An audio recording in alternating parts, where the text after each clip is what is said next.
ሼህ አህመድ ዲዳት የንጽጽሩ ዓለም አብዮተኛው ከደቡብ አፍሪካ ምድር የወጡ መላውን ዓለም በንግግር ጥበባቸው በእውቀት ምጥቀታቸው በሳለው ብዕራቸው ዓለምን ያስደመሙ የደቡብ አፍሪካው የነጻነት ታጋይ ኔልሰን ማንዴላ ታላቅነታቸውን የእውቀት ምጥቀታቸውን አይቶ የደቡብ አፍሪካ ኩራት ብሎ ያሞካሻቸው በንጽጽሩ ዓለም ስማቸውን በወርቅ ብዕር ስለጻፉት ታላቁ ምሁር ሼህ አህመድ ዲዳት ቃላቶች አፍ አውጥተው ገድላቸውን ባይናገርም የትውልድ አራያ የዳዕዋ ዓለም ፋና ወጊ ስለሆኑ ዛሬ የታሪክ ድርሳናትን ገልጠን ስለዚህ ድንቅ ሰው ገድል ጥቂት እንላለን። በምክንያት የታጠቀው አንደበታቸው ዛሬ በዝምታ ቢዋጥም ያቀጣጠሉት የእውቀት ፋና ግን በመላው ዓለም በሰዎች ልብ ውስጥ እንደበራ ይኖራል።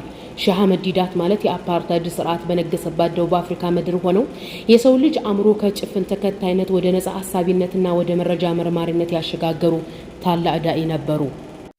የሼህ አህመድ ዲዳት የህይወት ጅማሮ በአውሮፓውያን ዘመን አቆጣጠር በ1918 በህንድ ጉጅራት ግዛት በታድጌሽዋን መንደር ተወለዱ።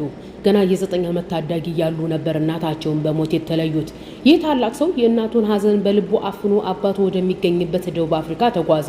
ይህ ጉዞ ለታዳጊው አህመድ ተራ የስደት ጉዞ አልነበረም። ይልቅ ለወደፊቱ ታላቅ ማንነታቸው መተላለፊያ ድልድይ ነበር። ደቡብ አፍሪካ ሲደርሱ አዲስ ቋንቋ፣ አዲስ ባህልና አዲስ ፈተና ጠበቃቸው።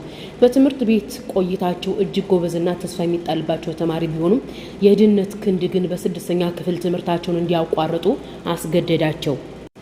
ሆኖም ግን የትምህርት ቤት በር መዘጋቱ የእውቀት ጥማታቸውን አላገደውም ነበረ። መደበኛ ትምህርት ቢያቆሙም ንባብ ግን የህይወታቸው እስትንፋስ ሆኖ በወጣቱ አህመድ በቁሳቁስ ድሃ ቢሆኑም በሀሳብ ግን ባለጸጋ ለመሆን ወሰኑ። በትርፍ ጊዜያቸው የሚያገኟቸውን መጽሐፍት፣ ጋዜጦችና መጽሔቶች ሁሉ በጥልቀት ያነቡ ነበረ። ይህ በራሳቸው ጥረት ያካበቱት ሰፊ እውቀትና የዳበረ ንባብ ለወደፊቱ ዓለም መድረክ ክርክሮቻቸው የማይናወጥ መሰረት ጥሎላቸው ነበረ። የንጽጽሩ ዓለም አብዮት መነሻ የአህመድ ዲዳት የንጽጽር ዓለም ጉዞ የጀመረው በዕለት ተዕለት የሥራ ውጥረት ውስጥ ነበረ። በወጣትነታቸው በአንድ የቤት ዕቃ መሸጫ ሱቅ ውስጥ በረዳትነት ሲሰሩ ሱቅ አቅራቢያ ከሚገኝ የሃይማኖት ትምህርት ቤት የሚመጡ ሚሽነሪዎች በየቀኑ በንግግራቸው ይወጓቸው ነበር። እነዚህ ሚሽነሪዎች በእስልምናና በነቢዩ ሙሐመድ አለይሂ ሰላቱ ወሰላም ላይ የሚያወሩት የነቀፌታና የማንቋሸሽ መዓት የወጣቱን አህመድ ልብ ያደማው ነበረ።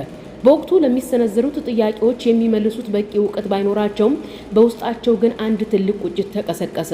ያ ቁጭት ለሽሽት ሳይሆን ለጥናትና ለምርምር አነሳሳቸው። በዚያው የሥራ ቦታ ላይ አሮጌ ዕቃዎችን ሲያገላብጡ በአጋጣሚ በአቧራ ተሸፍኖ ያገኙት አንድ መጽሐፍ ሕይወታቸውን እስከ ወዲያኛው ድረስ ቀየረው። መጽሐፉ ኢዝሃረል ሐቅ እውነት ሲገለጥ የተሰኘ ሲሆን በህንዳዊው ምሁር መውላና ረሕመቱላህ ኬራናዊ የተጻፈ መጽሐፍ ነበረ። በውስጡም ለዘመናት ሲነሱ ለነበሩ የንጽጽር ጥያቄዎች ድንቅ ምላሾችን የያዘ ነበር። ይህ መጽሐፍ ለአህመድ ዲዳት የተዘጋ በር መክፈት ቁልፍ ሆነላቸው። ከዚህ ቀን ጀምሮ አህመድ ዲዳት እንቅፍ የሚባል ነገር በአይናቸው አይዞርም ነበረ። ቁርአንና መጽሐፍ ቅዱስን ጎን ለጎን በማስቀመጥ ጥናት፣ ምርምር፣ ማነጻጸር ጀመሩ። ትናንት በመንገድ ላይ ሲያንቋሽሿቸው የነበሩት ሚሽነሪዎችን ዛሬ አህመድ ዲዳት በመረጃና በማስረጃ ሲያፋጥጧቸው መልስ አጡ። ያ በሱቅ ውስጥ የደረሰባቸው ትንኮሳ ለጥፋት ሳይሆን ለታላቅ ዓለም አቀፍ አብዮት መጫር ምክንያት ሆነ። ታዲያ ዲዳት ተገፍተው አልወደቁም። ይልቁንም ተገፍተው ወደ እውቀት ማማ ላይ ወጡ። በክርክር መድረኮች ላይ የማይበገሩ ሆነው እንዲወጡ ያደረጋቸው ያ በወጣትነታቸው የጋለ የቁጭት እሳት ነበረ። በ1945 ዕድሜያቸው 27 ዓመት ሲሆን የህይወታቸው ረጅም ጉዞ አብሯቸው የምትዘልቅ በደስታም ሆነ በመከራ አጠገባቸው የምትቆም ሐዋ የተባለች የሀገራቸው ልጅ አገቡ። ይህ ትዳራቸው እጅግ የተረጋጋ ለ6-10 ዓመታት የዘለቀ በ3 ልጆች የታጀበ ውብ የፍቅርና የተረጋጋ ህይወት ነበረ። ሼህ ዲዳት በመላው ዓለም እየተዘዋወሩ የዳዕዋ ሲያደርጉ ከጎናቸው ሆና ቤቱን የምታረጋጋው የልጆቹን ስነ ምግባር የምታንጸውና ለሼሁ ብርታት የምትሆነው ባለቤታቸው ሐዋ ቢቢ ነበረች። የሼህ አህመድ ዲዳት ገድላቸውና ስኬታቸው ሼህ አህመድ ዲዳት ለግማሽ ክፍለ ዘመን በዘለቀው የዳዕዋ ጉዟቸው ከ30 በላይ በሚሆኑ ሀገራት ላይ በመገኘት የመድረክ ላይ ዳዕዋዎችንና ክርክሮችን አድርገዋል። ካደረጉባቸው ሀገራት ጥቂቶቹ አሜሪካ፣ እንግሊዝ፣ ስዊዘርላንድ፣ አውስትራሊያ፣ ዴንማርክ፣ ኳታር፣ ኩዌት፣ ሳውዲ አረቢያ፣ የተባበሩት አረብ ኤሚሬትስ፣ ባህሬን፣ ግብጽ፣ ዮርዳኖስ፣ ፓኪስታን፣ ህንድ፣ ማሌዥያ፣ ኢንዶኔዥያ፣ ስሪላንካ፣ ናይጄሪያ፣ ኬንያ፣ ዛምቢያ፣ ሞሪሼስ እና ሌሎችም ይገኙበታል። ሼሁ በእነዚህ ሀገራት ሲዘዋወሩ ድንበርና ቋንቋ ሳይገድባቸው የእስልምና ፍትሐዊነት ብቸኛው የመዳንያ መንገድ በመሆኑ በመላው ዓለም አስተጋብተዋል። በምዕራቡ ዓለም ስለ ኢስላም የደፈረሰውን አስተሳሰብ ለማጥራት ተግተዋል። በምስራቁ ዓለም ደግሞ ለሙስሊሙ ማህበረሰብ የማይናወጥ በራስ መተማመንን ሰጥተዋል። ሼህ ዲዳት በእነዚህ ዓለም ክፍሎች ያደረጓቸው ታሪካዊ ክርክሮች ዛሬም ድረስ በቪዲዮና በድምጽ ተቀድተው በሚሊዮኖች የሚቆጠሩ ሰዎችን ህይወት እየቀየሩ ይገኛሉ። የሼህ አህመድ ዲዳት ስለታማው ብዕራቸው። ሼህ አህመድ ዲዳት ከ20 በላይ የሚሆኑ በብዙ ቋንቋዎች ተተርጉመው በሚሊዮኖች የታተሙ መጽሐፍቶችን ለዓለም አበርክተዋል። ጥቂቶቹ የሚከተሉት ናቸው። ኢዝ ዘ ባይብል ጋድስ ወርድ፣ መጽሐፍ ቅዱስ የእግዚአብሔር ቃል ነውን? 50,000 ኤረር ኢን ዘ ባይብል፣ 50,000 ስህተቶች በመጽሐፍ ቅዱስ ውስጥ። ዘ ቾይስ ኢስላም ኤንድ ክርስቲያኒቲ፣ ምርጫው እስልምና ወይስ ክርስቲያን። ዋት ዘ ባይብል ሴይ አባውት ሙሐመድ ሰለላሁ ዐለይሂ ወሰለም፣ መጽሐፍ ቅዱስ ለነብዩ ሙሐመድ ምን ይላል? ጂሰስ ጋድ ኦር ማን፣ ኢየሱስ አምላክ ነው ወይስ ሰው? ክሩሲፊኬሽን ኦር ክሩፊኬሽን፣ ስቅለት ወይስ የተፈጠረ ታሪክ? ክራይስት ኢን ኢስላም፣ ኢየሱስ በእስልምና። ሙሐመድ ዘ ግሬተስት፣ ታላቁ ሙሐመድ። ዋት ዋዝ ዘ ሳይን ኦፍ ጆና፣ የዮሐንስ ምልክት የዮናስ ምልክት ምን ነበር? ኦል ቁርአንስ ዘ ሚራክል ኦፍ ሚራክል፣ ቁርአን የተአምራት ሁሉ ተአምር። ዘ ጋድ ዛት ኔቨር ዋዝ፣ ያልነበረ አምላክ። ጂሰስ ጋድ ኦር ማን፣ ኢየሱስ አምላክ ነውን ወይስ ሰው? ሼህ ዲዳት ጉዟቸው በብዕር ብቻ የተገታ አልነበረም። በደቡብ አፍሪካ ደርባን ከተማ IPCI ኢንተርናሽናል ኢስላሚክ ፕሮግሬሽን ሴንተር የተሰኘውን ዓለም አቀፍ የዳዋ ማዕከል መሰረቱ። ይህ ተቋም ለሺዎች የሚቆጠሩ ዳዒዎች መፈልፈያ፣ በሚሊዮኖች የሚቆጠሩ መጽሐፍት ማተሚያና የንጽጽር ሃይማኖት ትምህርት ማዕከል በመሆን አገልግሏል። ሼሁ ተቋሙን የገነቡት በገንዘብ ብቻ ሳይሆን በእውቀትና በራዕይ ጭምር ነበር።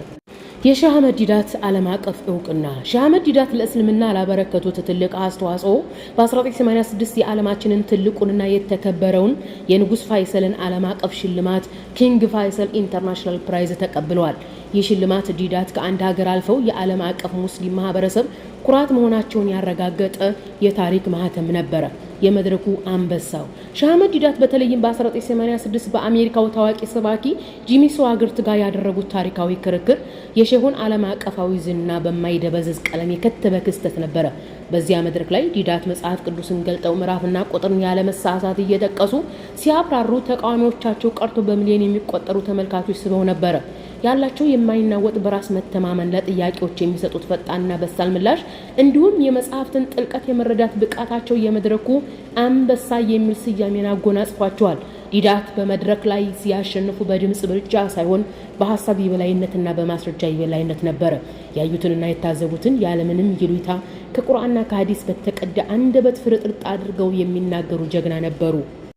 ዓለም አቀፍ ታላላቅ ሰዎች ስለ ሼህ አህመድ ዲዳት ምን አሉ? ደቡብ አፍሪካዊ የነጻነት ታጋይ ኔልሰን ማንዴላ ስለሳቸው እንዲህ ብሏል። ሼህ አህመድ ዲዳት የደቡብ አፍሪካ ኩራት ናቸው። በዓለም ዙሪያ በሚሊዮኖች የሚቆጠሩ ሰዎችን ያነሳሱና ለፍትህ ለእውነትና ለእምነት የቆሙ ባለ ታላቅ ስብዕና ነበሩ። ዓለም አቀፋዊ ምሁር ዶክተር ዛኪር ሼህ አህመድ ዲዳት በንጽጽር ሃይማኖት ዘርፍ እኛን ቀስቅሰውናል፣ አንቅተው ያቆሙን ታላቅ መሪ ናቸው። እሳቸው ባይኖሩ ኖሮ እኔ ዛሬ የቆምኩበት መድረክ ላይ ባልነበርኩ ነበረ። እሳቸው የኔ ሱፐርስታር ናቸው። ጆሴፍ ሄዋርድ የክርስትና ምሁርና ተከራካሪ። ዲዳት የፈለጉትን ያህል ቢከራከሩ መጽሐፍ ቅዱስን የጠበቁበት መንገድና የማስታወስ ችሎታቸው ማንኛውም ሰው ሊያስደንቅ የሚችል ነበር። እርሳቸው መጽሐፍ ቅዱስን ከብዙ ክርስቲያን ሚሽነሪዎች በላይ ጠንቅቀው ያውቁታል። ግብፃዊው ዳኢ ዶክተር ጀማል በደዊ አህመድ ዲዳት በጣም የተለየ ዳዕዋ ሰው ነበረ። በመጽሐፍ ቅዱስ ያለው እውቀት እጅግ ሲያስደንቅ ነበረ እና እስልምናን በድፍረትና በግልጽነት ይከላከል ነበረ። ከማንዴላ የሀገር ኩራትነት እስከ ዶክተር ዛኪር አርአያነት እንዲሁም ከክርስትና ምሁር አድናቆት እስከ ዶክተር ጀማል በደዊ ምስክርነት ድረስ የምንረዳው አንድ እውነት አለ። እሱም ሼህ አህመድ ዲዳት የሰው ልጅ አእምሮ በመረጃ የመርታት የትውልድን ወኔ የመቀስቀስና የእስልምናን ውበት በምክንያት የማሳየት ልዩ ተሰጥኦ የነበራቸው ታሪክ የማይረሳ የታሪክ ብርቅዬ ስጦታ መሆናቸውን ነው።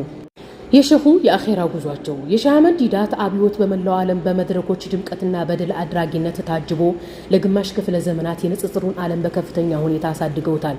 ማንም ሰው ከአላህ ውሳኔ ያመልጥምና በ1996 በስትሮክ በሽታ ተይዘው ለ9 ዓመታት በአልጋ ላይ ከቆዩ በኋላ በተወለዱ በ87 ዓመታቸው ነሐሴ 8 ቀን 2005 ዓመት አቆጣጠር ይህ ታላቅ የንጽጽር ዓለም ጀግና በተወለዱባት ደቡብ አፍሪካ ምድር ወደማይቀረው ዓለም ተጓዙ። ሼህ አህመድ ዲዳት በአካል ቢለዩን የሚያቀጣጥሉት የእውቀት ፋና ግን በመላው ዓለም በሰዎች ልብ ውስጥ እንደበራ ይኖራል። በሕይወት ዘመናቸው መድረክ ላይ ሲወጡ ሁሌም የሚጠቅሱትን የቁርአን አንቀጽ ወቁል ጃአል ሐቁ ወዘሐቀል ባጢሉ ኢነል ባጢለ ካነ ዘሑቃ፣ በልእውነት መጣ ውሸትም ተወገደ እነሆ ውሸት ተወጋጅ ነውና። ሱረቱል ኢስራ አንቀጽ 81። ታሪካቸው በሰዎች አንደበት ብቻ ሳይሆን በትውልድ ህሊና ውስጥም ለዘላለም ታትሞ ይኖራል። ረሂመሁላህ ረሕመተን ዋሲአን። እስማኤል አህመድ